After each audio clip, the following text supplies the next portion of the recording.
And welcome to another episode of the Shadowland Radio Show. I'm your host, Dr. William Lester, coming to you from the great city of Atlanta, Georgia.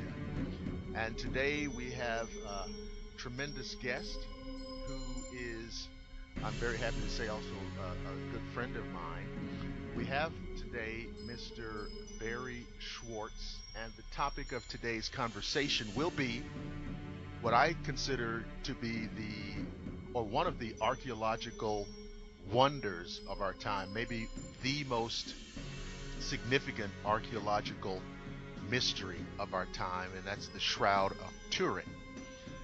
Mr. Schwortz is the founder and editor of the Shroud of Turin website, which you need to check out at www.shroud.com.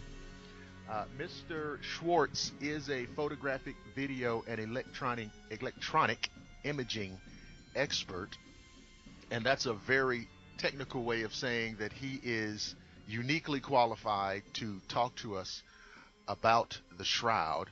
So first, let me welcome Barrie Schwortz to the show. Hi, Barrie. Hi, William. Thanks so much for having me back on again. Oh, absolutely. We talked I think 5 or 6 years ago on the air, and it was a lot of fun, and because the Shroud has always been a fascinating topic to me. So what I want to do is I want to kind of set the table. Now, some of the listeners are going to have some idea about what the Shroud is, and there's going to be people who say, what are they talking about? What is the Shroud? So if you don't mind, give us a 101 of the Shroud of Turin, and then we'll just kind of piggyback and go on from there. Sure. Well, the Shroud of Turin is about a 14.5-foot long, 3.5-foot wide sheet of linen cloth, ancient manufacture origin. It is a cloth that was ostensibly used as a burial shroud for Jesus of Nazareth. It bears an image of his ventral and dorsal, front and back, full body. It depicts all of the wounds as documented in the four Gospels, including bloodstains from a cap or crown of thorns, severely beaten about the face so that the face is swollen, looks like a prize fighter that's just lost a fight. There are blood stains at the wrists and running down the arms. There's a spear wound in the side. There are blood stains at the feet, also from crucifixion wounds at the feet and at the hands or wrists. So everything that it tells us that was done to Jesus is depicted on this cloth, including the scourging that he suffered. That includes about 120 scourge marks covering the body, not just the back of the body, but when someone's behind you whipping you and you get a little closer, those things are going to come around, and they're actually scourge marks on the front of the body as well, which is unlike most artistic depictions ever done of the torture and suffering of Jesus. Mm-hmm. The other thing that's so amazing is Jesus is depicted nude on this cloth, mm-hmm. and artists historically throughout the centuries have always depicted Jesus with some form of modesty cloth because they have artistic license to do so out of respect for the man. Right. And for what he stands for. So the Shroud, has all of these markings and an image that modern science still can't explain. I was a member of the only scientific team ever given permission to do an in-depth examination of the cloth back in 1978, and I was the official documenting photographer for that project. So in a nutshell, what we have is a document of the Passion of Jesus on this sheet of cloth. It's amazing. And of course, and I'd love to get you to comment on this. The thing that it's really fascinating, and you touched on this in your description, and it's that if you look at the injuries of the man on the Shroud, and again, for the listeners, go to shroud.com, and you can see everything that we're talking about. The injuries of this man correlate. Not just with the gospel writings, but they correlate with what we know to be true of Roman crucifixion, as opposed to, like you said, what is depicted so often in artwork, and that speaks to the historical validity of it. What are your thoughts on that? Well, I think that, look, artists over the centuries have always depicted Jesus in a particular way. They've always shown him with a little circlet crown of thorns, similar to the laurel wreath that was used to depict Roman emperors back in those days. So it's sort of a carryover from that. Instead of a laurel wreath, they made it thorns. But the bottom line is there are bloodstains covering the entire head of the man of the shroud, and no Roman soldier was going to be told to weave a pretty crown for this criminal you're about to execute. They just took a thorn bush and smashed it down onto his head, because he proclaimed himself king of the Jews, so that this was your crown. Here you are. So it was a humiliation, not trying to be, accurate or make something attractive out of a horrible thing. So what when we look at the shroud and we see these things, this goes so far away from the typical artistic depiction. Most artists will depict the crucifixion nails being right through the center of the palm. Right. And yet we cannot see the entry wounds on the shroud because we see the back of the hands and not the front or the open palm. But what we have is an exit wound that indicates that the crucifixion wounds that were placed in the hands were placed closer to the wrist between the two fleshy parts of the palm, just about an inch down toward the wrist from the center of the palm. Now, that's a minor point, but that's what is forensically accurate. And it turns out that nailing somebody in the center of the wrist, particularly if they're a strong person, they could tear their hand loose. Correct. They didn't want that to happen. So the Roman soldiers knew exactly where to drive the nail so that they could fasten somebody to the patibulum, the crossbeam, without the risk of that person being able to tear his hand free. And what we have on the shroud is more forensically accurate than any of the artistic depictions, except those done in recent years based on the information from the shroud. So if somebody wants to tell me this is some medieval artwork, then this medieval artist knew more about forensic pathology than practically we know today. The image on the shroud is light and dark reversed, so it's like a photographic negative, if you will. And photography wasn't invented till, about 1818, and that original first negative is still in a museum here in the United States. Right. So all of these things tell me right off the bat that it's probably not an artwork, and then our team examined it. We did chemistry, we did spectral analysis, we examined it with microscopy, with ultraviolet fluorescence photography, with X-radiography. We applied every test that was available to us at that point in history, 1978, to try and determine how that image was formed. And in the end, after all the effort and our intent, 17 months of preparation, 5 days and nights in the room with the cloth, 3 years reducing the data after we returned, our sole purpose was to determine how the image was formed on that cloth, and we basically came back unable to answer that question. We could tell you what it's not. It's not a painting. It's not a photograph. It's not a scorch. But we have no idea of a mechanism that can create an image with the same chemical and physical properties as the image we see on the shroud. So all of the evidence, and I mean peer-reviewed scientific evidence, points away from it being any type of an artwork or a manufactured relic. And the blood flows, according to the forensic pathologists who have studied it, are direct blood flows from contact with the human body. They are not painted on or applied afterwards. And ironically, where the blood is on the shroud, there's no image underneath the blood, implying, A, that the blood got on the cloth before the image formed, and that, B, the blood blocked the image formation mechanism to the cloth, so wherever there's blood, there is no image. So that blood was on the cloth before that image formed. How could an artist get forensically accurate blood stains onto a blank sheet of cloth and then paint an image around it without paint? I mean, it's just ludicrous to say that this is an artwork, and yet the skeptics continue to make those claims to this very day. Well, and of course, you could almost see, I can almost see why they are so stringent on their claim or on their denial, because if you kind of lay out everything you just said about the forensically consistent elements on the shroud, the historically accurate elements that are clearly visible on the shroud, or they become clear upon close examination. Exactly. Well, the problem that the debunker has is that, what are you left with? If it's not a painting, if it's not if it's not a hoax, then what you are left with is something that I don't think that they could swallow. Okay. Well, William, for the last 30 or so odd years, skeptics that have made an effort to duplicate the shroud, often using my photographs as a reference, have come up with things that sort of look like the shroud, until you start looking a little closer and comparing the chemical and physical characteristics of what they created to what we have on the shroud and that's been characterized on the shroud. And frankly, no one's even come in the ballpark. It's not even close. Getting something to look like the shroud, not that hard with modern imaging software that everybody has, heck, in their smartphones.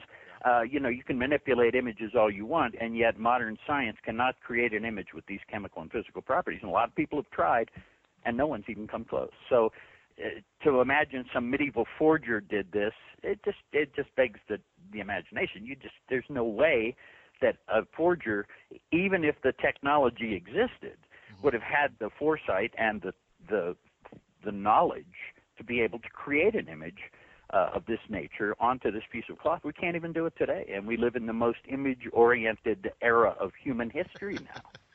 But the implications, Barrie, are obvious about the outcome of what we're talking about, because once you establish that the image on the shroud is of a man who suffered Roman crucifixion, and you get to the specificity of the wounds, which correspond, of course, to those of Jesus in the gospel writings.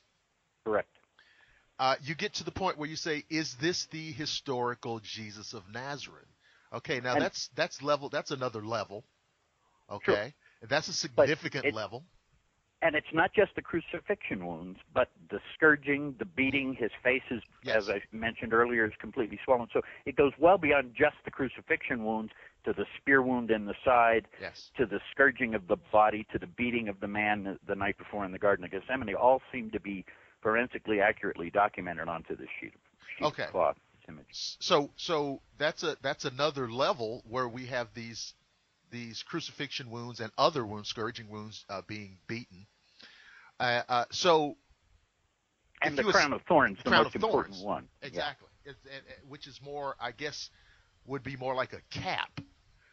It would have been closer to a cap than an actual woven circlet, the way it is typically been depicted by artists throughout the centuries. Okay.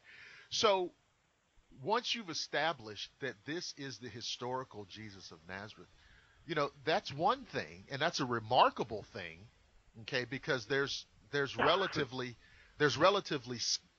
little reliable historical information on him. All right. True. So now we've got this image, and the fact that we can't figure out how it was made has all kinds of implications to those who are looking at this from the standpoint of theology. Sure. From people who are looking at it from the standpoint of history, archaeology, what have you, philosophy. And these are the reasons why some people can take all of the information that you laid out and say, no, it's a hoax. Well, look, in fairness, science today could never prove who that man is. And I get the question all the time, well, can't they do a DNA analysis? So I have to remind people, number one, DNA analysis is a comparative analysis. So I ask, does anyone happen to have a full, complete DNA profile of Jesus? Because if we wanted to do a DNA comparison, we would have to then have a complete profile of Jesus before we could then find DNA on the shroud and try and make that comparison. The problem is human beings continuously shed cells from their bodies constantly. And anyone who has touched the shroud, kissed the shroud, cried over the shroud, repaired the shroud, examined the shroud. Every person has left DNA on the cloth, including myself. And so how do you know whose DNA you're comparing it to? Even if we had the DNA of Jesus, we do not have a way of discerning whose DNA we'd be testing because it's so heavily contaminated already. So DNA analysis, as much as it sounds great and we see it on television all the time, it only works when you have a complete profile, and we don't have that. So scientifically, we can't prove who the man is. But if we were to go in a courtroom and take all the evidence that exists about the shroud and present it to a jury, I believe we could prove beyond a reasonable doubt that this cloth wrapped his body. Well, yeah, because, I mean, I think you reach a threshold where you get to the walk like a duck, talk like a duck. The evidence is overwhelming exactly in that respect. So what can we learn, about the man, just at the image itself, I would imagine reveals certain things about the man.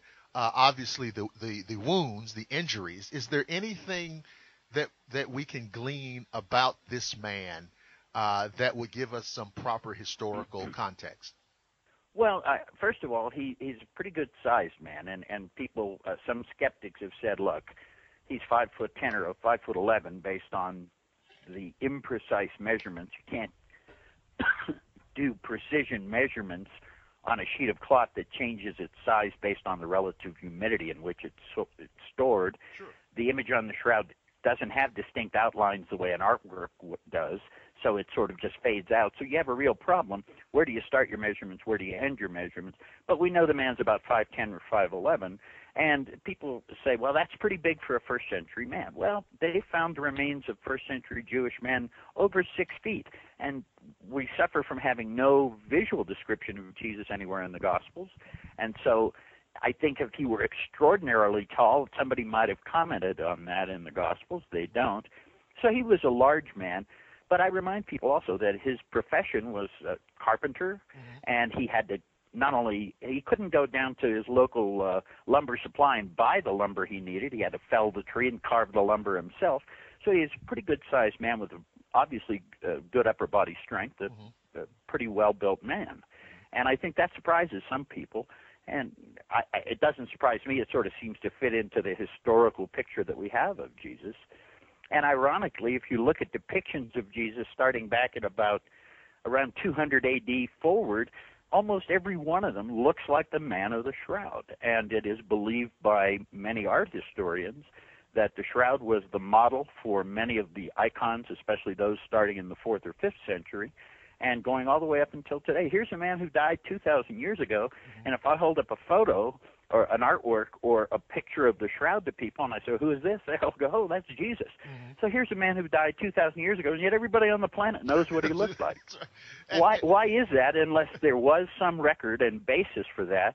And then all the iconography, like I said, starting all the way back in 4th, 5th centuries, all the iconography shows Jesus with a beard, looking with the, like the face that we see of the man of the shroud, and that's just too much to be a coincidence. Oh, absolutely.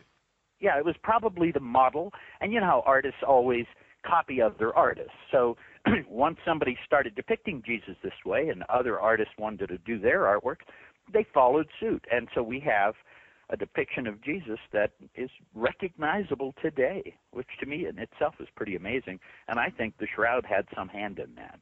Oh, yes, of course. And a couple of things. Number one, this idea, of course, I've always said, the internet has helped spawn a lot of, kind of armchair historians. Well, there's a lot of good stuff and a lot of bad stuff. Yeah, right. A lot of, but this idea of somebody living in first century Palestine, this idea that, everybody was so much smaller, I think has been carried to an illogical extreme.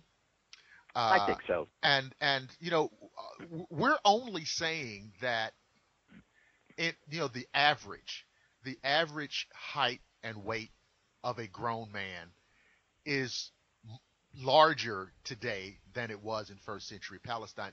There's no doubt about that. Of course. But you could walk down the street in Palestine in the first century, and you could see a 6-foot man, uh, Sure. and you could see a man that was 5'5" or 5'2". Certainly, the Romans had height and weight requirements to even be in the army. Exactly.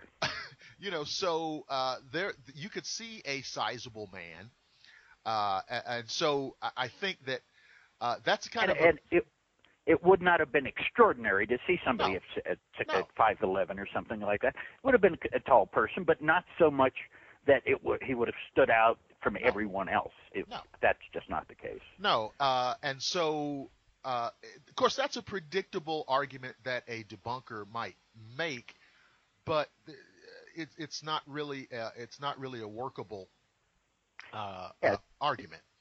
it's Uh, not a valid argument. no, I mean, that's we regard this first century piece of cloth with 21st century mentality, and the problem with that is it's not easy to put yourself back into the context of the first century oh living in no, the 21st. not at all. But that's what one has to do when one examines the shroud. One has to look at the context under which this was used and was made, and the way burial shrouds were done.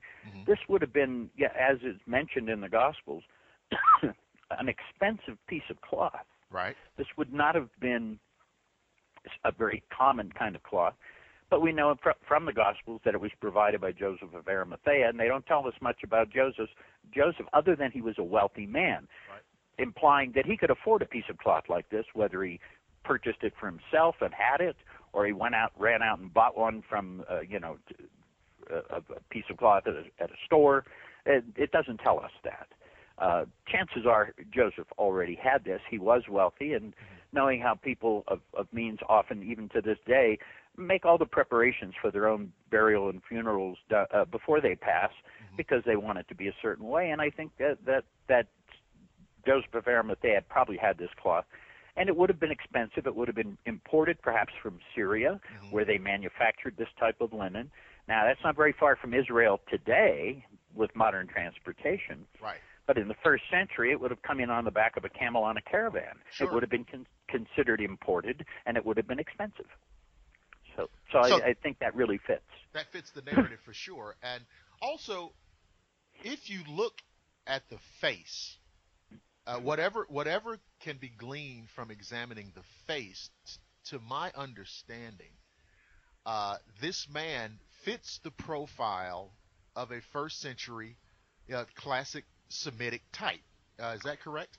That is correct. As a matter of fact, there's a paper that we published some years ago by two Italian researchers, Emanuela Marinelli and Giulia Fanti. I can't remember the exact full title, but it is an anthropometric study of the man of the shroud. And so what they did was they took measurements. Again, remember, you can't be totally precise, but they took measurements of long bones of the body of the man of the shroud, from the hip to the knee, from the knee to the ankle, the arm lengths, and they took those measurements, compared them to the anthropology tables of different races of humans on this planet, and they determined, based on their analysis, that this was most likely a Semitic male, just as you said. So even the anthropology studies that have been done seem to support the authenticity that this is an accurate depiction of a first century male, a Semitic male.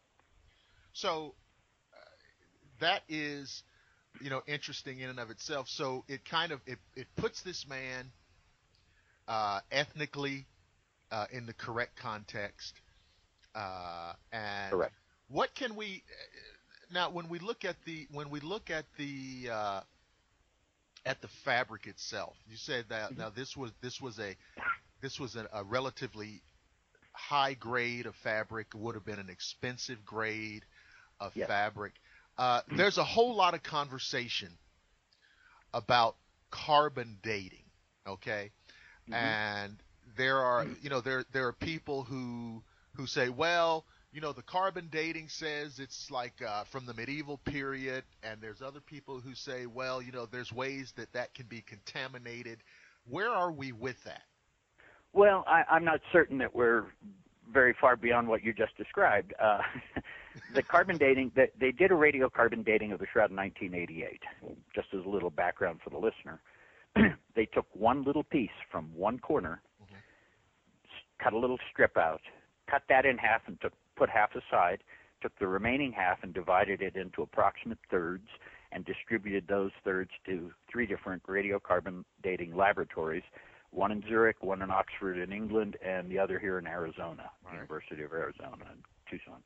And those 3 laboratories performed their dating tests on the samples they were given, and they didn't agree with each other. There was a gradient between the 3 laboratories and the samples that they tested, so we got the ages sort of going along this gradient, getting younger or older, and depending which direction you're going. And so there was a question. Even the the mathematical data from the 3 laboratories was questionable, and they only took one sample effectively. So here you have this huge sheet of cloth that has had a lot of stress during its own history. It was burned in a fire, 1532. Damage was repaired 2 years later. We have burns and scorches all over it. And you take these things, you look at this, and in the end, the radiocarbon dating tested one little piece of one little corner. And about 12 years after the radiocarbon dating went by, where those of us who knew of its existence, that there was historic evidence that it had to be older than that, disagreed with the carbon dating but didn't have a reason. We could not come up with a reason why we would get the dates skewed so far until about 2000. And then 2 researchers came up with a theory that radiocarbon dating was correct. There was nothing wrong with the dating. The only thing that was wrong was the sample they chose was from an area of the cloth right at the edge that had been handled a lot and consequently started to unravel and needed to be repaired and rewoven. And the shroud happened to be in France at that moment of its history, documented. And interestingly enough, the French perfected at the French court perfected a technique called French invisible reweaving, originally designed for repairing of old tapestries that had an image on both sides, so it had to be perfect.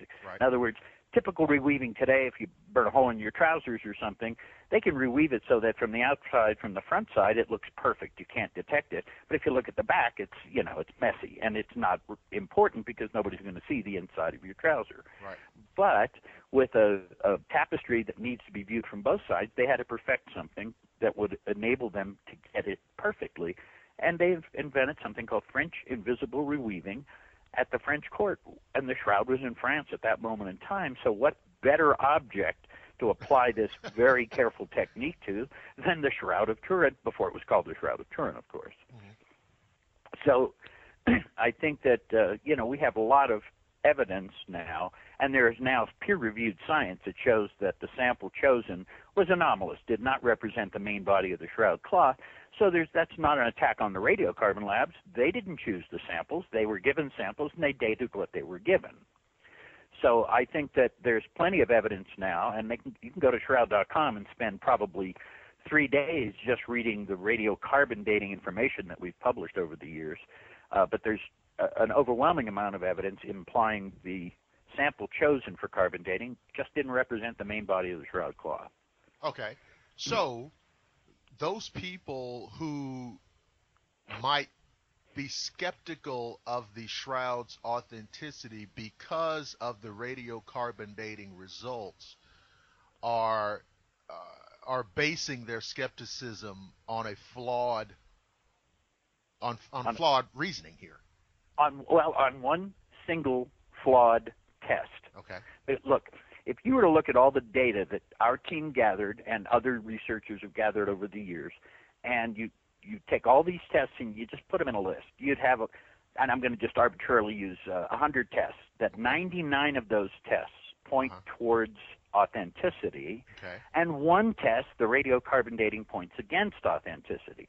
In the real world of science, and you can verify this with any serious researcher, if you have 100 tests and 99 point one way and one points the other, you discard that one as an outlier and you disregard that. In the world of the shroud, unfortunately, the opposite occurred. Right. And one test pointed against it, so they threw away all the science in favor of it, in favor of that one test that went against it. It seems to be there might have been an agenda there. Well, you ignore the other 99 tests when they lean towards world-shaking realizations. Yeah, and go against perhaps the grain of those people who are performing the tests themselves. Right.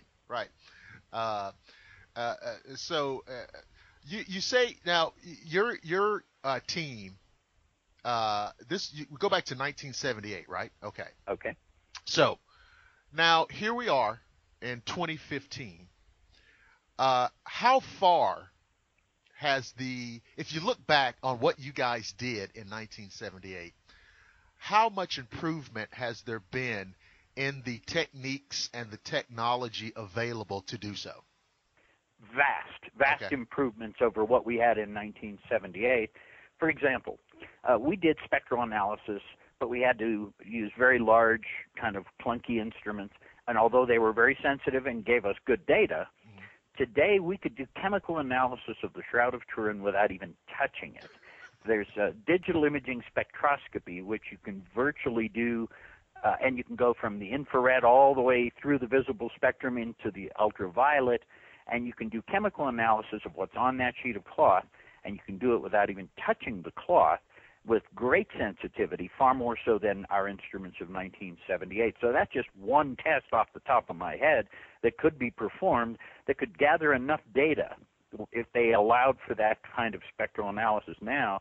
Those considering that our data has lasted 35 years and is still the basis for a lot of Shroud research, imagine what we could do if we could create a new database of more up-to-date information with the technology I just described and other new technologies.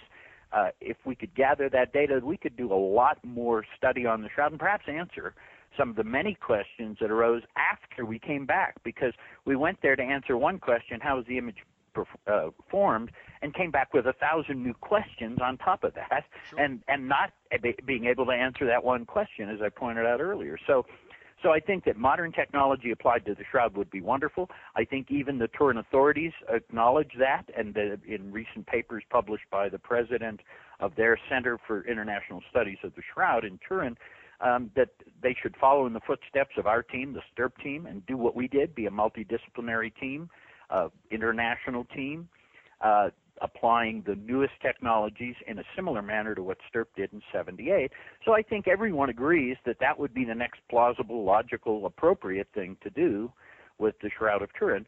But the church, actually the living Pope, owns the Shroud, so only he could authorize that. Wow. And right now he's got a few other things on his plate going on, and I don't think it's a high priority as much for the Pope as it is for those of us who are directly involved in the study of the Shroud. I said that at a conference that was held last year in October in St. Louis, and people were saying, well, the Pope should do this and the Pope should do that. And I finally stood up and I said, look, folks, the Pope's got other things on his mind besides the Shroud of Turin. We're at a Shroud conference. These are people that are diehard Shroudies and are very fascinated. So for them, this is a high priority. But the Pope's got a list of priorities, and the Shroud isn't at the top of his list. So we have to be patient, basically. Oh, absolutely. I mean, he's got quite an agenda in front of him, no doubt. It was funny because I got a comment from somebody after the conference, because I'm Jewish, so my involvement in this has never been from as much an emotional point of view as it might be for some others. Right. But I stood up that evening and defended the Pope, and I got kudos from people out there thanking me for standing up and defending the Pope, because this is not high on his list right now. Right. And so, but that's the way it is. That's the reality of the situation, is that nothing can go forward without his authorization, because when King Umberto died in 1983, he left the Shroud to the living Pope, not to the church, because he felt that 130 cardinals having to vote on everything wasn't going to be very efficient. And he also felt that it shouldn't be in the hands of his son, who was having other issues in his life. So he felt the living Pope was the proper person to own the Shroud, and that's what his will said. It took 2 years to probate, And then John Paul became the legal owner upon probate of the will. When he passed away, Pope Benedict became the legal owner, and when he retired, Francis was elected, he became the legal owner. So it's not the church that owns it, it's the living pope. And I make that distinction because the king made that distinction. Right. And so I think that, it would be great if another team could be mounted, much as what we did. Remember, we spent 17 months planning our test before we ever left to go to Italy. And so somebody doing a parallel study with experts in the field, with new technologies, no telling how much more we could learn that might really answer some of the really big questions that still remain.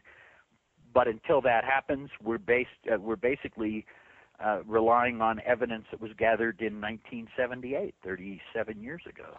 So let's just say, because knowing the Pope is busy, all right, we understand that. Let's just say, he took 10 minutes or 15 minutes or whatever it took to tell somebody, down the chain, we're gonna authorize a new battery of tests on the Shroud, and you guys need to put that in place and make sure that happens. I'm sure he could do it almost with the snap of his finger. Probably so. I can't speak for the Pope. Yeah, but I mean, I can imagine that if he said do it, it would get done. What are the odds that a test done today that would be, I don't know, similar to what you guys did in '78 with the new technology? We did a whole battery of tests. Okay, so, somebody's doing a comparable battery today, all right? Right. What are the odds that the results of that test would be in jeopardy by, I don't know, agendas that might undermine the validity? And I'm not trying to play into the conspiratorial folks out there, the black helicopter folk. I'm not trying to do that, but I think you would be naive to ignore that possibility. Well, look, that's always a possibility, and that's one of the reasons that if you look at the makeup of our STIRP team back in '78, you'll see that group didn't come from one place. Okay. If it did, then it would represent the agenda of that place that it came from. For example, we had scientists from Los Alamos National Laboratories, from Sandia Labs, which is a sister lab to Los Alamos, one of the national labs, and also a weapons laboratory, from the Air Force Weapons Lab, from Lockheed. So and from Jet Propulsion Lab, which isn't a weapons-oriented, it's NASA. So we had members of our team from all these different agencies, if you will, plus independent researchers like myself. The photographic team came from different organizations. There were optical physicists from one gentleman from Hughes, one gentleman from Rocky Flats. The advantage of having men from that are well-disciplined in their fields of expertise but coming from different organizations is that you don't have some underlying agenda or motive, because you can't get everybody to go along with anything, So, So, I mean, the advantage STIRP had, and this is one of the things I've pointed out over the years in my lectures and in my writings, is that, look, we didn't have an agenda. We had one question to answer. How is the image formed? And we designed a battery of tests that could help answer that question. We weren't trying to prove it's Jesus. We weren't trying to prove the resurrection. We weren't trying to prove anything. We were gathering data so that we could answer the simple question, how is the image formed? Is it a painting? Is it a scorch? Is it a photograph? And those are the tests that we performed. So we've been criticized by more modern, people in later days here because we didn't do a certain test, or we didn't have a textile expert, or we didn't have an art historian. Well, we weren't studying the textile as much as we were studying the image. Right. So a new battery of tests could cover all these different disciplines, and the fact that if they were put together by experts drawn for their expertise from different organizations, it's much harder to say that there'd be some underlying motive or conspiracy there, Sure. because you just can't get everybody to go along with something like that. And if that had been the case in 78, a lot of the guys on the team, including myself, wouldn't have participated. I didn't want to participate in the first place. I was Jewish. Right. And I said, look, I don't want to be involved with this. This is a Christian thing, and I was raised in an Orthodox Jewish home. So for me, I had no emotional attachment to the subject matter. Now, in the end, that was a real benefit to me. I could look at it. If anything, I was biased against it, to be honest. Sure. And I thought, I said publicly before we went, give us 5 minutes, we'll find the paint, we'll come home. That'll be the end of it. So I took it very lightly and sort of cavalierly, if you will, and I was not that, serious about it from an emotional standpoint, but I was from a scientific standpoint. That's why I was there. So one of the advantages of a multidisciplinary team put together by experts from around the world, from different organizations, is that it's much harder then to have an agenda-driven thing other than the science itself. And that's very similar. And even the folks in Turin have said that, yeah, that's exactly how it should be done, just the way Stirp did it, because that way it wasn't representing one organization, but, 20 different, 30 different organizations on our team. And consequently, it would have been very difficult to try and create some kind of conspiratorial underlying underbelly there. It couldn't have happened. Right. And if they repeat the tests the way we did them with multidisciplinary team, I think that you'll find that you'll get some good science out of it. Oh, absolutely. But human nature being what it is, if you don't come up with the results that I like, you have an agenda. I see that every day, okay, where people discount certain data from our examination because it doesn't fit their theory of the shroud, right, and so they just ignore it. Well, in real science, you follow the evidence. You don't have any opinion until you gather the data, and you go where the data leads you. And in the case of the shroud and the Stirp team of 1978, that's exactly what we did. We came back with all the data that we could gather over that 5 days and nights, which was substantial for the day, and we then spent 3 years reducing that data, studying it, publishing papers that were then published in real, serious, peer-reviewed, scientific, credible journals, and that formed the ultimate database that we have today, the scientific database of the shroud. So a repeat of a similar process would gather, I think, a vast quantity of new data that we could spend the next 30 years evaluating and leave the shroud alone. And like I said, many of the tests now, even though all the tests we did in 78 were non-destructive and didn't cause any harm to the cloth, the tests that we could do today are even more so in that direction, that would be even less harmful to the cloth. We understand a lot about it based on our data from 78, so we could go in there with that knowledge already at hand and go further. So, Barrie, why is it that you think maybe the Pope, or why is it maybe not the right time for the Pope to give the go-ahead for a battery of tests like what you described? Well, certainly it's difficult for me to speak for the Pope, but look, he's got a lot on his plate. He's got so many other things that I believe are of a much higher priority than the shroud itself. And the shroud is safe and sound in Turin. He authorized a public exhibition of it this year, starting next month for about 2 months.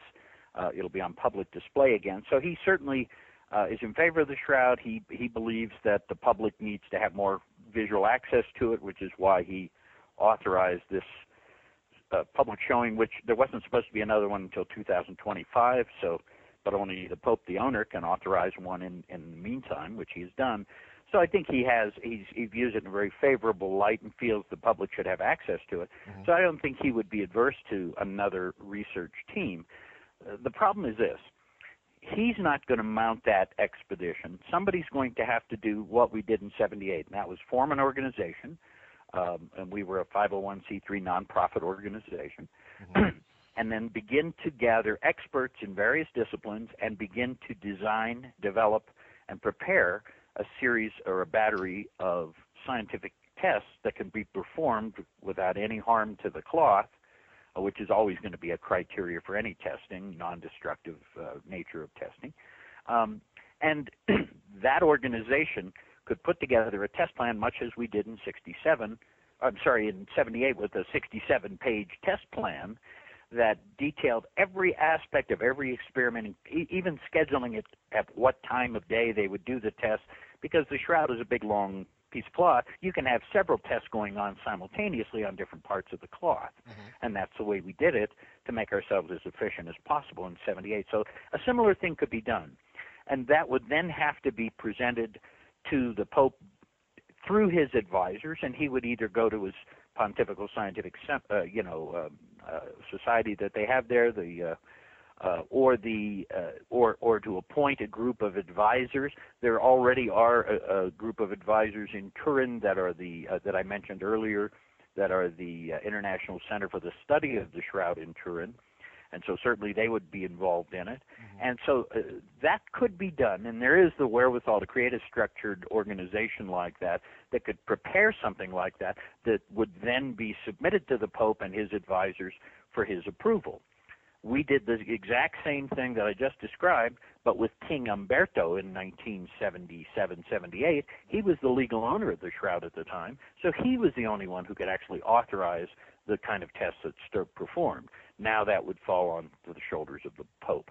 So I think it's possible, but I don't think he's going to initiate it. He might suggest, and I believe he already has, that further study is warranted, but someone else is going to have to organize something and put something credible together that could then be ultimately submitted for his approval, and that's a big process. It took the Stirp team almost 2 years to prepare their materials and the tests that they wanted to perform and submit it and then get the approval. So I think it's plausible, it's possible, but it's not going to be that simple, and it's going to require somebody with the organizational skills to put an organization together from scratch, really, to perform a new set of tests on the shroud. But I think it would be worth it in the end, and however much time goes by between now and when that occurs, the technology continues to advance and improve.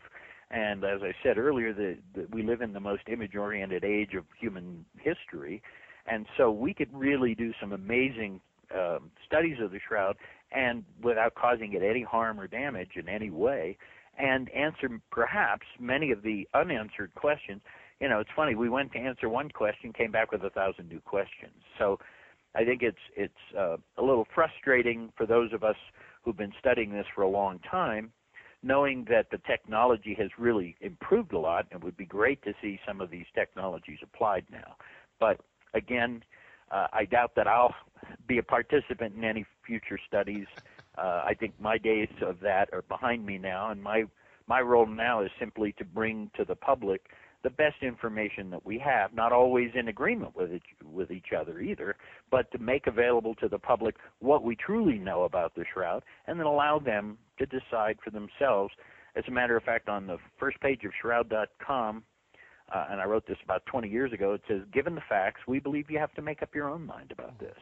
And the purpose of Shroud.com is to give everybody access to the same science that ultimately convinced me, a non-Christian guy, that this has to be the real thing, and give people an opportunity to see it. So will that occur? Hopefully it will. One of these days, perhaps it will.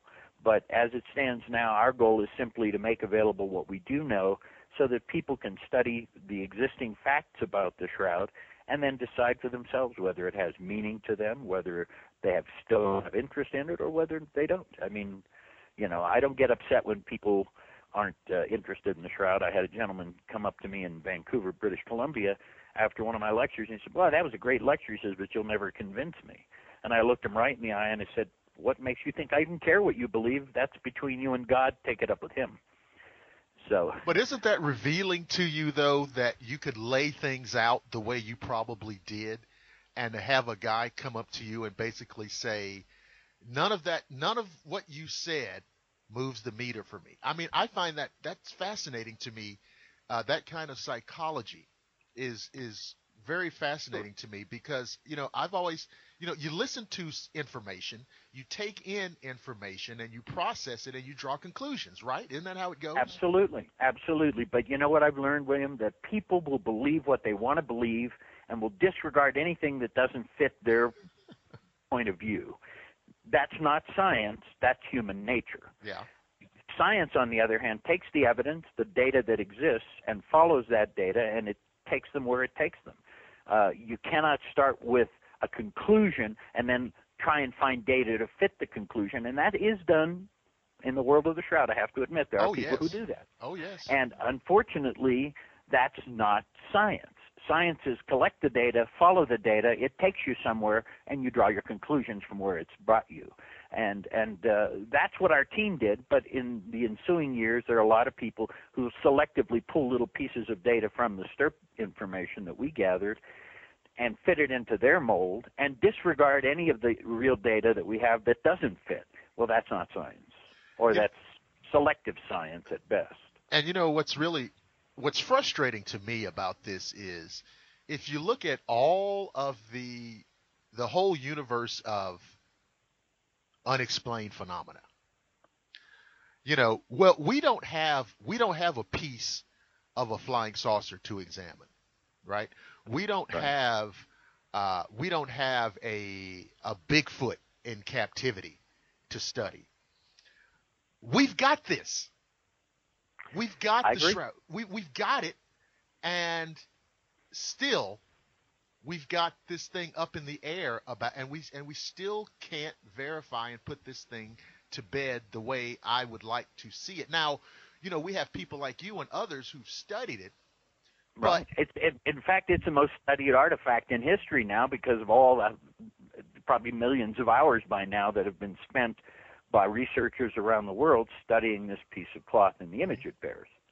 Yeah, and so it's so frustrating. And so, this leads me into, I know a few years ago, I don't know whether it was History Channel or Discovery Channel, one of those channels did, I think it was called The Face of Jesus, I think. The Real Face of Jesus. The Real Face of Jesus. Okay, The Real Face of Jesus. And Ray Downing did that. He was producer of that. Ray Downing is a New York-based 3D animation artist who won, I think, his first Emmy Award for doing Abraham Lincoln for a History Channel series. Okay. And so he was the man behind The Real Face of Jesus, which was a 2-hour documentary. And what Ray Downing did was he took the data from the shroud images, mine and some of the other photographs that have been made. He extracted the 3D or dimensional information that's encoded into the image of the shroud, which is another thing that makes that image quite unique. And he brought that out, and then he took his skills as an artist and he completed it and smoothed it out. But he based everything on exactly what came from the image of the shroud, and probably created the closest depiction of Jesus based on the image of the shroud that has ever been done. Okay. And that was why that documentary was quite a good documentary. Okay, well, that was going to be my question. What your take on it? With the to the data at his disposal, it was a valid and reasonably accurate rendition. Right. Okay. Remembering this, that he still had to exercise his artistic license because the shroud is a monochromatic image. It doesn't carry any color information. Okay. So things like hair color, skin color are not going to be determined by the shroud. We can't determine that because the image wasn't formed by reflected light the way a photograph is. And consequently, what he did was he applied all the science that he could to extract the image and get it into a three-dimensional form, but then he had to apply his own artistic license for, skin tones and hair colors. And look, first-century Jewish man's going to pretty much have black hair. He's not going to be blonde and blue-eyed the way the cultures around the world depict Jesus in their own image. Wait a minute, I got to stop you because as I'm laughing for this reason. When I was, 9 or 10 years old, I got a Christmas gift, and it was this book. It was called The Children's Bible. Mm-hmm. It was just a gorgeous hardback book, beautiful book, lavishly illustrated, wonderful illustrations. And in this book, Jesus was his hair wasn't just blonde; it was yellow. Mm. It was blonde-haired, blue-eyed Jesus in this book, and of course, as a child, you really don't think much about that. Yeah, your background in anthropology as a child is limited. Right, but as you grow up and you get older and you learn things and you understand certain, I don't know, physical characteristics, ethnic traits that are associated with certain, with geography, right? Sure. And history. You say, well, that was ridiculous. Uh, but Well, I found it amusing. well, there's a tendency for humans to depict Jesus in their own image. So Right. Western Europeans might show him with blonde hair and blue eyes. Right. If you go to Africa and look at the Christians and Catholics in Africa, Right. their depictions of Jesus with very dark skin. Very dark. And absolutely dark skin, and in their own image. And if you go to the Mideast, not today, but in first century times, you'll Right. find that they were brown skin, not Uh-huh. as dark as the depictions from Africa, Not perhaps, African, right? but definitely not blonde haired. And what people forget is nowadays you can travel anywhere on this planet in 24 hours, Right. pretty much. The gene pools have now been commingled over the last, say, 100 or so years since Oh, yeah. travel became possible. And so now finding blonde-haired Jews in Israel is not that much of a big deal, but in the first century it would have been very, very rare. And Yeah. had he really had blonde hair, they might have described that in the Gospels more than yeah. they would have described his height. That's So- a great point, and I've had this conversation numerous times with people, and it's this: if you go to Israel today, you can't compare it. It's not analogous to what it would have looked like in the first century. Not at all, because after World War II, Right. millions of immigrants poured into the country from all over Western Europe, Right. and other parts of the world, but particularly from Western Europe. So there was a complete mixing of gene pools to a point where now, you're right, in the 21st century we cannot use that as a frame of reference. But back to the first century, and everybody pretty much had dark hair and brown skin. That would have been normal. And if you go to Israel today and you look at some of the Arab tribesmen and folks that, some of the nomadic ones that are still living, in many respects the way they lived centuries ago, you'll see that their skin is brown, and their hair is generally dark. And so, in the first century, that would have been very typical. Very common. Yeah. The rendition that was depicted in the documentary, The Real Face of Jesus, in your mind, was reasonable. Yeah, it was, because I think Ray is a good artist, but he's also a wise man, and he spent a lot of time studying this, spent a long time doing this program. I think he understood that when it came down to the artistic license he was going to have to include, that included things like skin color and hair color, that he had to do his homework, and I think he understood that a first-century Jew was going to have black hair and brown skin, and he depicted Jesus that way. So that's why I said that that's probably one of the very most accurate depictions of Jesus based on the image of the shroud that's been done. There's several others that were well done and that have been very popular over the last 4 or 5 decades, from the 30s on. But, the information from the shroud has now become a basis for modern depictions of Jesus. And I've actually seen a crucifix, a corpus with, the body of Jesus on it, based on the shroud, that shows the nails not in the center of the palm, but a little closer to the wrist, which is more forensically correct based on the information on the shroud. And based on what forensic pathologists tell us the Romans would have inevitably done, because they knew how to do these things.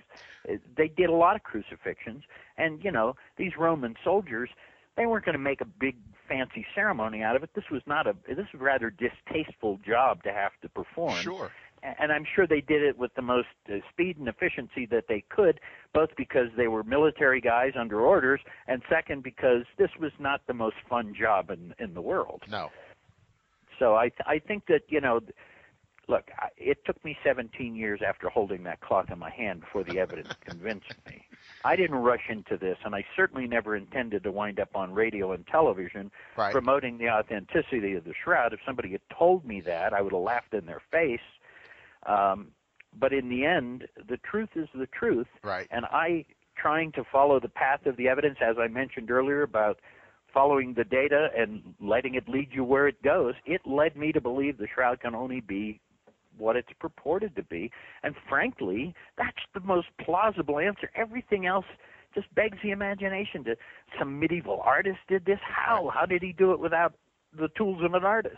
Right. There's no evidence of artwork there. And if you strip away the theological application, which I did a long time ago. Okay. And you just, as a historical relic, yeah. Yes, it is the most plausible. We know that the Romans crucified people in this manner on a regular basis. As a matter of routine, yeah, exactly. Yeah. Let me share a quick little story with you that might be interesting to our listeners. Okay. My mother, who just passed away sadly in December, was 92, was born in Poland, an immigrant as a child to the United States. And about 10, 15 years ago, she got to hear me give one of my lectures in person. And, of course, being a Jewish mother, she was very proud of me, seeing her son up in front of the crowd. And after my lecture, we were driving back to her place, and she was very quiet. Now, when a Jewish mother is quiet, be afraid. Something's up. Yeah, but be afraid, because that's not common. Right. So I finally turned to her, and this is a woman who was not well educated, a high school education, so she didn't have she wasn't sophisticated. And I asked her, okay, well, what do you think? And she turned to me and she said, well, of course, it's authentic. And I was taken aback. I was surprised, this little Jewish lady telling me the Shroud of Turin is authentic. And I said to her, what makes you say that? I was shocked. And then she got Jewish mother on me with that tone of voice that they use. And she said, Barrie, they wouldn't have kept it for 2,000 years if it belonged to anybody else. It wouldn't have mattered. Right. And I kind of laughed at that. And I thought, well, what a humorous point of view. And the more I thought about it, the more I realized what a profound observation this is. The shroud has it's a blood-soaked cloth. Jewish law says it must be buried with the body. That's Jewish law. Right. The other thing is it bears an image which to this day Jews and Muslims still are forbidden to have any depictions of God. Right. The disciples couldn't very well come running out of the tomb going, look what we found. Well, they might have been the next ones crucified, or certainly the cloth would have been destroyed. So my mother's observation about this being the only plausible, and these people put themselves at risk to preserve this piece of cloth. Right. Why would they do that for Joe Average out there? Well, they wouldn't. With regard to your mother's reaction, and to give a nod to the late Leonard Nimoy, her logic was flawless. Exactly, and I appreciate the relation to Leonard Nimoy's statement. Mm-hmm. Great, absolutely, it is, and it's so fascinating that, like you said, your mother was Orthodox Jew. Yep. You're raised in an Orthodox Jewish home. That's correct. And so, everything that, your upbringing and your traditions and your background, all of that tells you that this can't be what it looks like. Okay? That's what it tells you. But yet, you look at the data. And you say, well, my background says this is what it can't be, but the data says that this is what it most likely is. Well, and that was, to me, the beauty of my mother's statement, was because she didn't care about the data. She was just looking at it from the position of a little old Jewish lady and realized that a burial shroud isn't to be taken out of the tomb. It's got blood on it. And so it has to be Jesus. Right. They wouldn't have kept it because even Jews recognize his importance in the world. I mean, they don't deny him. And so even my little Jewish mother understood that this is plausible, that the only answer to this is, of course, they would have kept it because he was somebody of such great importance. And to me, that whole argument was lost on me until she made that statement. And the more I thought about it, the more I realized what a profound observation she had made. And so you're right. her logic was Jewish mother logic, but it was right on the money. And don't you think, I mean, don't forget, even 1,000 years ago, don't you think that there were people who might have called the authenticity into question? I mean, they weren't stupid. I mean, there must have been people who said, "Well, yeah, come on, that's this, this is just another one of these so-called relics." Right. In medieval times, of course, there was a good business in manufacturing relics and selling them to pilgrims. So, so from my point of view, I can understand why people are skeptical, because I remember my own skepticism right from the get-go, and I thought, well, I don't even want to get involved with this thing. But in the end, I did, obviously, but that skepticism probably served me well, and it probably was good that it took me 17 years before all the evidence was in to a point where I couldn't find any more excuses to deny the authenticity. And I'm being honest about that I would, not that I was looking to dispute it as much as I was just going to be very hard to convince. And that was probably true of a number of our team members who, over time had to kind of come to terms with the fact that this very well could be what it is purported to be. Now, and why shouldn't it be? This man lived 2,000 years ago, and his influence is felt maybe even more strongly today than when he was alive. Well, from a historical standpoint, I mean, I don't think whether you're Christian, Muslim, atheist, whatever you are, I think it's pretty fair to say that Jesus is, I don't know, top 2 or 3 most influential people in history. Yeah, he's an historical figure whose impact on the planet is still being felt 2,000 years later. Right. And whether you're a Christian or not, that's you not cannot the question. deny that. That's not a debatable question, because we just spent the last hour talking about it. Right, exactly. So this brings me down to, of course, because I got in contact with you on the heels of this CNN documentary last week. Right. Which I watched. In fact, I only learned about it on the day it was coming on. I said, okay, I got to clear the deck because I got to watch this thing. Right. And so I watched it. You watched it. I did. I know that when I first called you, we had some commentary between the two of us on it. I know that you have published a review of it on Shroud.com. As much as I hate to write those kinds of reviews, right? You spell it out there, and people can read the full transcript of it on the Shroud.com website. And so, if you don't mind, just give us a thumbnail. You don't have to rehash everything that you spelled out there because people can read it. Sure. But I think it would be fun. And it would give me a great deal of satisfaction because I think we kind of see eye to eye on what we saw. So can you just expound on that a little bit? Sure. Well, one of my first kind of critical comments about the program in that review that I wrote was that after viewing the program, I perceived the content to be more superficial than the image on the shroud. And wow. Because the image on the shroud is only a few microns deep on the surface of the fibers. And in other words, it didn't penetrate into the fibers the way a paint would or artist medium would. And it literally resides solely on the top surface fibrils of the fibers. Okay. And so, the image on the shroud is very superficial, and I considered the data that was presented in that program even more superficial. Even more than that, huh? Yeah, I mean, they virtually didn't go into any real detail. And, they spent a lot of time with their reenactments of the Passion, and that's fine, but so much time was spent on that. I'm sure that a good chunk of their budget went on to those reenactments. And we all know that story. We all know that story, and you know what? Mel Gibson did it so much better. Yeah, oh yeah. That it's kind of, to me, it seemed like a waste of good airtime where they could have been talking about things that were more relevant. Not that the story isn't relevant, certainly it is, but it's a story that everyone knows. Right. So it seemed like a big waste of space. And then, of course, the people that they brought on board, there were a few real Shroud scholars that were involved in the production. Dr. John Jackson, who was the founder, one of the co-founders of our team in '78, and a gentleman from Spain, Mark Guskin, who's a British man who lives in Spain and who studied the Sudarium of Oviedo, the face cloth that's Yes. mentioned in the Gospels, a separate cloth. And so that was good, but the other people that they chose as experts, they weren't anybody who's ever studied the shroud directly or themselves. They just, I don't know where they got their information from, other people's studies perhaps. And so it didn't ring very true, and their experts didn't seem to be very authoritative.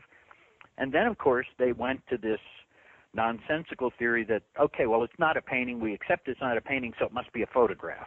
Right. And it's a medieval photograph. And that's something that I challenged in the literature 15 years ago. I presented a paper challenging that theory by the gentleman from South Africa who appeared in the program. And I did something he never did. I took his result, and I put it side by side with an image of the shroud, and I showed all the differences. Okay. And that paper is readily available on Shroud.com. So 15 years later, they dust it off and they whip it out again, and here we go one more time with a theory that's scientifically proven not to be even possible. And so that's what sort of prompted me to write my review, as much as I hate to write reviews of TV shows, Right. was because it was right up my alley. That's my field of expertise, photography, because that's what I did for all of my career. And so I felt obligated, and I think I am obligated to the viewers of Shroud.com, to make commentary on things, particularly when they're in my area of expertise. I am qualified to have an opinion on this, and so I felt the need to challenge again this gentleman and his theory. Look, simple. Let's get right down to the base facts on that. Okay. The shroud, to make a photographic image, one requires a light-sensitive silver emulsion. Okay. Back in '78, there was thought that some of the holes burnt into the cloth were from molten silver from the reliquary. Okay. So we did spectral analysis all over the shroud looking for silver.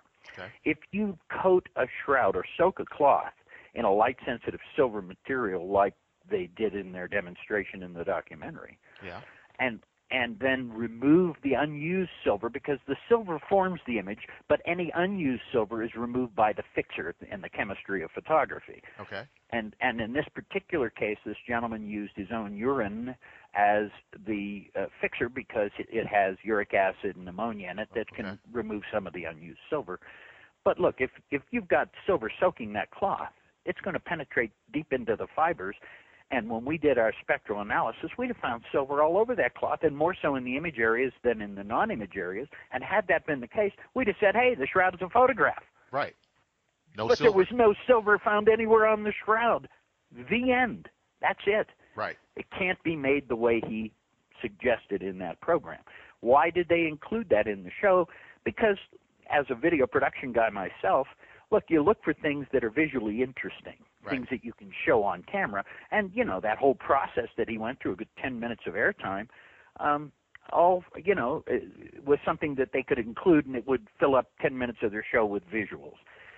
The only rebuttal to his theory was at the end of his 10 minutes or so, was a gentleman pops up and he says, look, if you're saying that that photography is a medieval invention, where are all the other photographs from medieval times?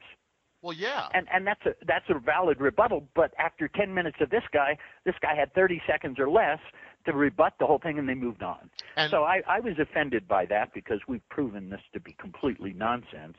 And so I felt that obliged to write that in my review that people can read for themselves. And not only that, you talk about where are all the other medieval photographs. Well, there's and the other thing too is what's another example in history when you have a major technological breakthrough, which photography was, right? When you have that kind of breakthrough, what other example of history do you have a major technological breakthrough and then it disappears for 1,000 years? I can't name one. Okay. All right. So I can't name one. Look, if photography were a medieval invention, we would have many medieval photographs remaining today.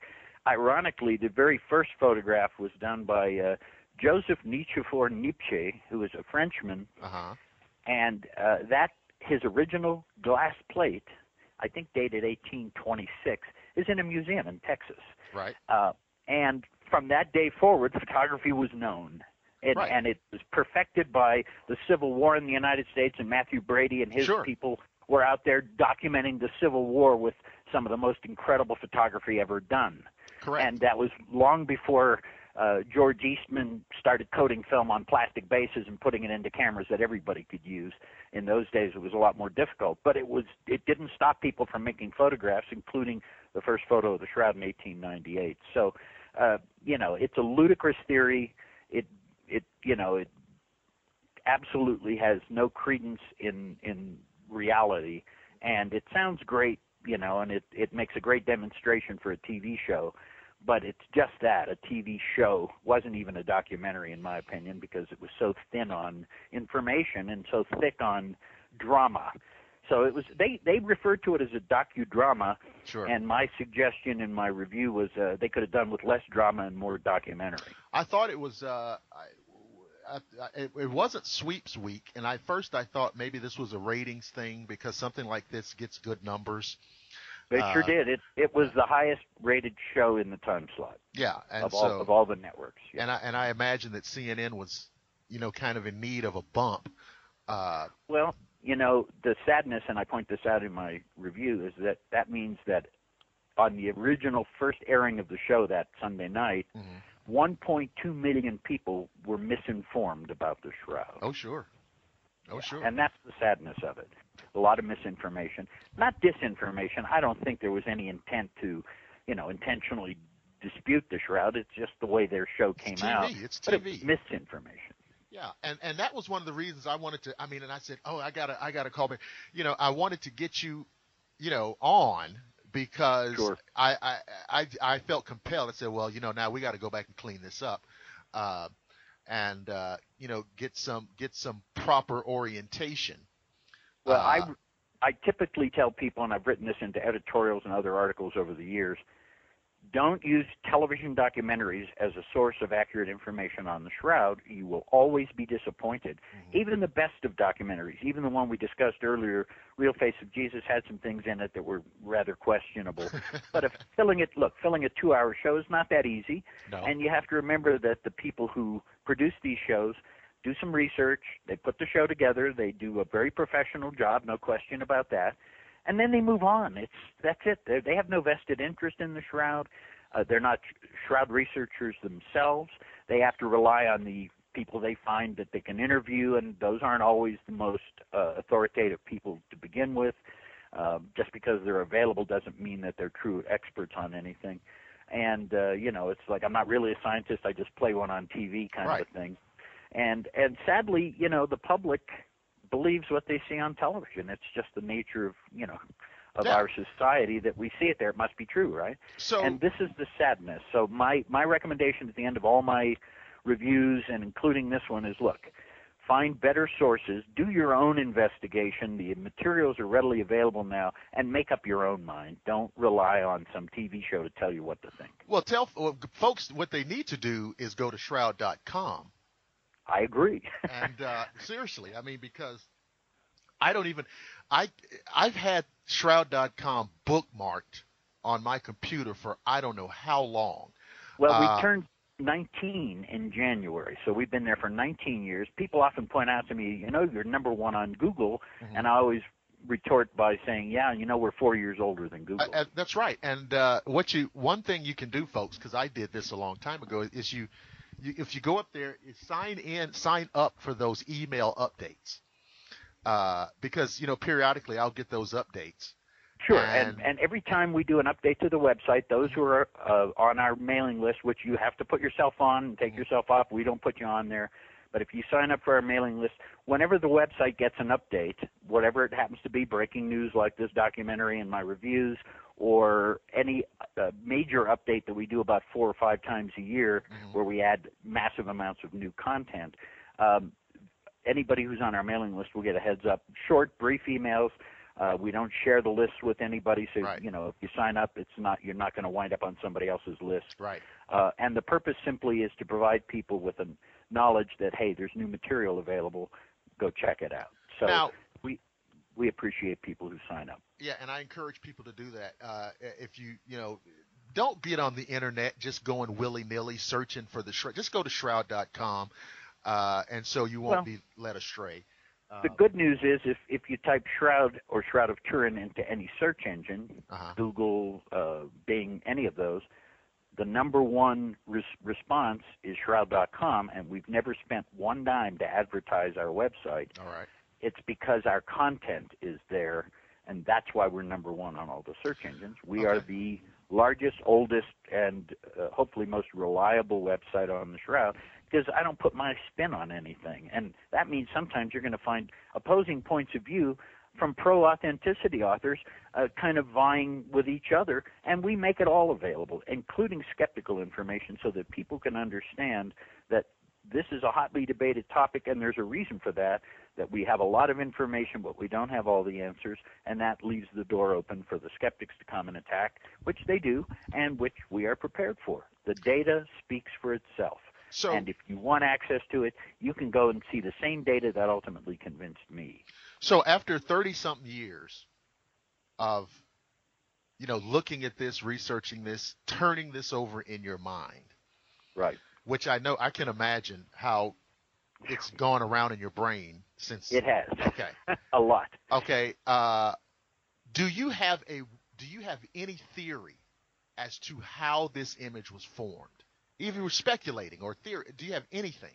Well, look, there have been a couple of theories proposed that are not broadly accepted because of what they are, that come from more of a scientific point of view. Mm-hmm. And one of those theories came from Ray Rogers, who was the head of our chemistry group on our team from Los Alamos National Laboratory, so very highly regarded scientist in his own right.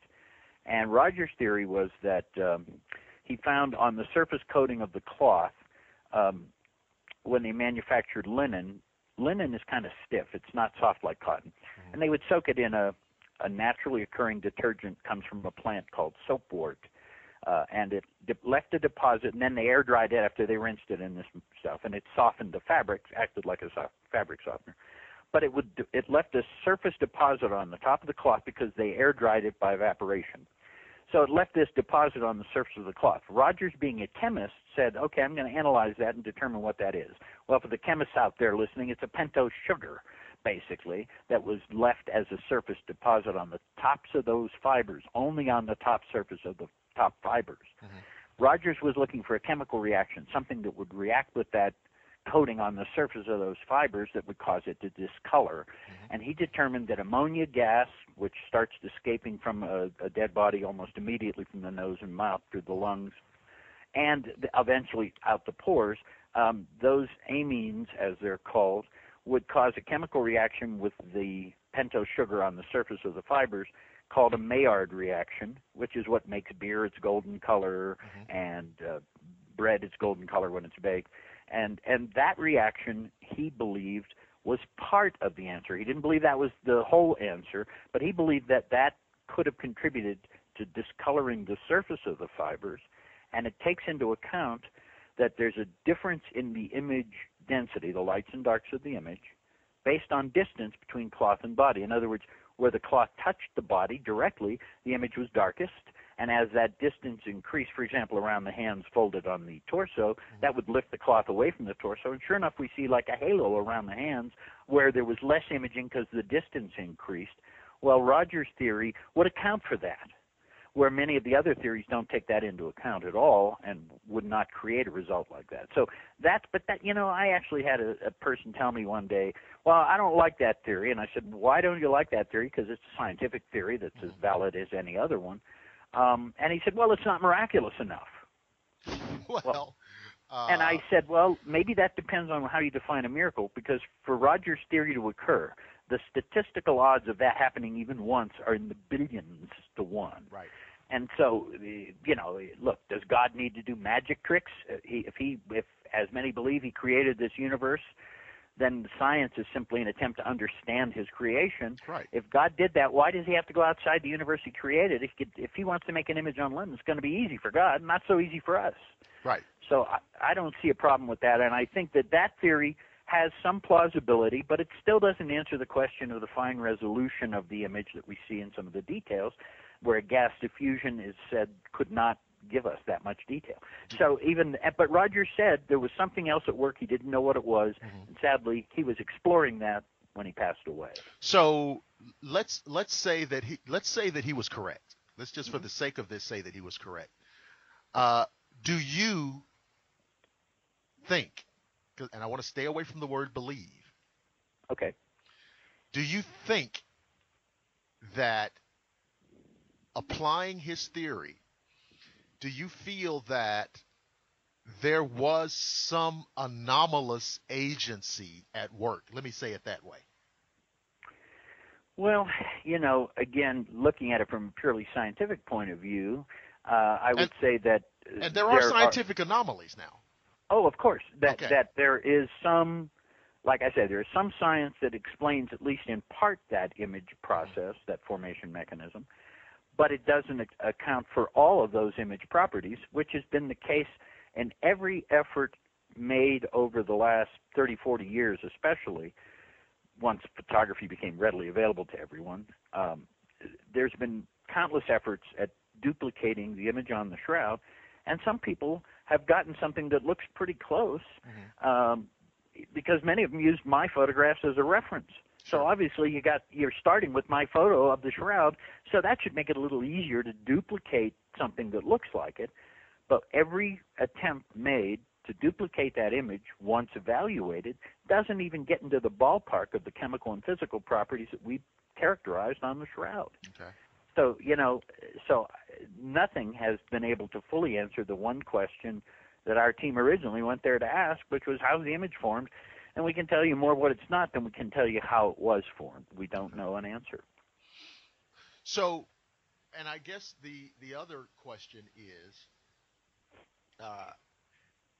have you concluded that what we have is the burial shroud of the historical Jesus of Nazareth? Absolutely, I have. And it took me, as I said, from the time we examined it until I came to that point in my own life. That was like 20 years. I didn't rush. And it took every question that I had having to be answered by someone I trusted that knew the science well enough to answer the question. And in the end, I could only come to one conclusion. I had to accept that the obvious answer, the one people are so resistant to, is most likely the correct one. And even my little mother, as I said, may she rest in peace, her perceptions of it were so, she had no involvement in this. She had no interest in it. It didn't matter one hill of beans to her, but she honestly assessed it in a way that I didn't do. And that was, of course, this has to be authentic. Why would they have kept this around even 700 years? It's still a violation of Jewish law. So I'm convinced that we know this has got to be the historic Jesus. And people say, well, why are you so sure? And here's the reason. The tortures that were afforded to this man were consistent with Roman tortures. Sure. But not one man, to our knowledge, ever had all of those tortures applied simultaneously the way Jesus did. And only one in all of the documented history that we're aware of had a cap or crown of thorns placed on his head. No one else had that done to them. No other crucifixion victims that we have in any documented history ever had those set of tortures applied to them. Only one man that we're aware of, and that's the historic Jesus. Who else could it be? And you would imagine that if there had been someone else in history who was accused of, if they were accused of being king of the Jews, you'd imagine we'd have heard of that. I think it might have been written down by somebody. Yeah. And so so you have this kind of historic nature to this thing. Yeah. And look, if this were any other person depicted on this cloth, we wouldn't be having this conversation. There'd be no disagreement. The fact that this man changed the world in many respects, right, brings an emotional tie to the shroud that most historic archaeological finds don't have. I mean, we all went and saw King Tut when it traveled around the world. Yeah. We all know that probably the only emotional response to King Tut were the people who found it back in the what was it, early 1900s. Mm-hmm. And but we don't have that kind of an emotional attachment to any other scientific object or object of history that I'm aware of, or that I can think of. And yet this touches people in such a manner that you get emotions tied to it. And I can't think of one other object that has that, No. both a scientific and this emotional connection that people have to the Shroud. I mean, look, if this thing is what we believe it is, then this is a pretty important piece of cloth. Even Ray Rogers said that if this thing is the real thing, as some of us are starting to believe it is, this makes it maybe the most important object on this planet. Oh, without and a doubt. Yet, without doubt, that also brings out all the skeptics at the same time. And look, I respect that. I understand people have a right to believe what they want to believe, and that's why I don't try and convince anybody of anything. Here's the evidence. You have to decide this one for yourself. And I think by taking that position has been probably the secret of the success of Shroud.com, other than 19 years of adding new material on a regular basis. The secret is that we're not telling people what to believe. We're saying, here's the evidence. You have to decide.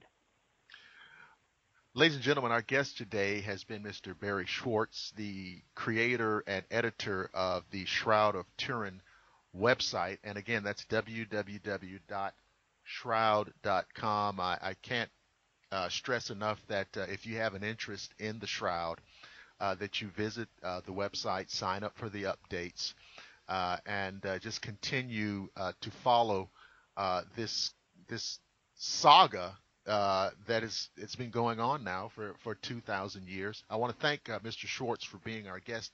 And Barrie, if you don't mind, just hang on for like 2 minutes so I can talk to you briefly after we're off the air. Sure. But I want to thank you for coming on. Like I said, I think we talked last 6 years ago. We don't need to let another 6 years go by before we do it again. I agree. Yeah, because this is just always really great, insightful, and compelling stuff. So thank you very much. Ladies and gentlemen, that's all for this episode of the Shadowland Radio Show, and I promise that I will see you all again on the flip side.